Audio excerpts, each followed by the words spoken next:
This is the Hisense M2 Pro, a triple laser 4K portable projector. I've been using it as my main screen for movies, games, and a couple of work presentations, and my honest first impression is that it feels like a proper home theater that just happens to be small enough to carry around. Key features that stood out to me start with the color. The triple RGB laser light source gives this thing a punchy, saturated look that still stays natural. Skin tones look right, neon signs actually glow, and animation pops without looking cartoonish. If you're new to displays, triple laser means it uses separate red, green, and blue lasers instead of a single light with a color wheel. That helps it cover a wider color range and keep colors pure. HDR is legit here, especially with Dolby Vision. HDR, high dynamic range, is what lets bright highlights sparkle and dark scenes hold detail at the same time.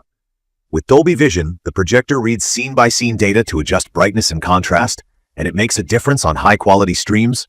From my experience, setup is almost silly easy. I put it down, let Auto Magic AI adjusting do its thing, and within seconds it focused, squared itself to the wall, and resized to fit my screen. It even skirted around a light switch on a side wall during a quick demo, which was funny to watch. The wall color correction is also surprisingly useful. I tried it on a slightly warm tone wall, and it pulled whites back to neutral better than I expected. Quick note for beginners. Digital keystone and auto screen fit are fantastic for convenience, but they can shave a bit of brightness and micro detail. When I want the cleanest image, I nudge the projector physically so it needs less correction, and then let autofocus finish the job. The image holds up nicely at different sizes thanks to a true 1.0 to 1.3x optical zoom. Optical zoom equals the lens does the resizing, so you keep full 4K sharpness. Digital zoom, the software crops and scales, which softens the picture. I've run it anywhere from about 80 inches to well past 120 inches, and the sharpness stays consistent, even near the edges. Under the hood, it uses a 0.47-inch DLP chip with pixel shifting to render 4K on screen. If you're not into specs, what you need to know is text looks crisp, film grain shows up cleanly, and fine details in hair or fabric hold together on big screens. Brightness is rated at 1300 ANSI lumens, and that matches what I'm seeing. In a dim room or at night, it looks vivid and cinematic. With blinds open in the afternoon, the picture is watchable but noticeably flatter. If you plan to use it during the day, I'd suggest an ALR, ambient light rejecting screen, or at least some light control. Contrast is solid for a compact DLP, and shadow detail in darker scenes is better than I expected, especially in Dolby Vision. It avoids that muddy black crush that makes dark scenes look like one big blob. Motion handling needed a tweak. Out of the box, the MMC motion smoothing is a bit strong and adds that soap opera vibe. Switching to the film setting keeps motion clearer without making movies look like live TV. If you hate any smoothing, turn it off. The bass motion is fine. Sound surprised me. The 2x10 watt speakers are clear, decently loud for a medium room, and dialogue sits forward, which I appreciate. DTS Virtual X gives a slightly larger soundstage than basic stereo. For movie night, it's totally usable on its own. When I wanted more, I used eARC on the HDMI port to pass audio to a soundbar, which worked cleanly. Bluetooth audio works too, but like most Bluetooth setups, there can be a small delay that you might notice with people talking on screen. The design makes sense for a portable. It's a compact cube shape, about 9 by 9 by 8.5 inches, 8.6 pounds, with an integrated gimbal stand that tilts all the way up. I've aimed it at a wall and also straight at the ceiling for a laid-back viewing session, and that flexibility is half the fun. The big glass lens on the front looks premium, and the included case is actually nice enough that I used it without feeling like I was tossing gear into a gym bag. Fan noise is a non-issue for me. Even playing Dolby Vision content at higher brightness, it stayed quiet enough that I didn't notice it once audio was on. Vidaa, Hisense's smart OS, is faster than I expected and feels clean. Streaming apps launch quickly, and Netflix is actually native, which is not a given on portable projectors. The remote has a backlight, which is clutch in a dark room, and voice search has been reliable for me. Compared to some Google TV devices I've used, this setup process felt lighter and less cluttered. Gaming has been good.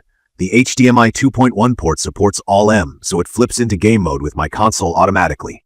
Input lag is low enough that I didn't feel delayed in shooters, and it can push higher refresh rates at 1080p if you plug in a PC.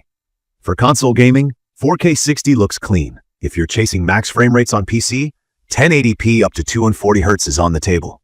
Just know there is one big catch. There's only a single HDMI input. That's tough if you want a console and a Blu-ray player and maybe a streaming stick.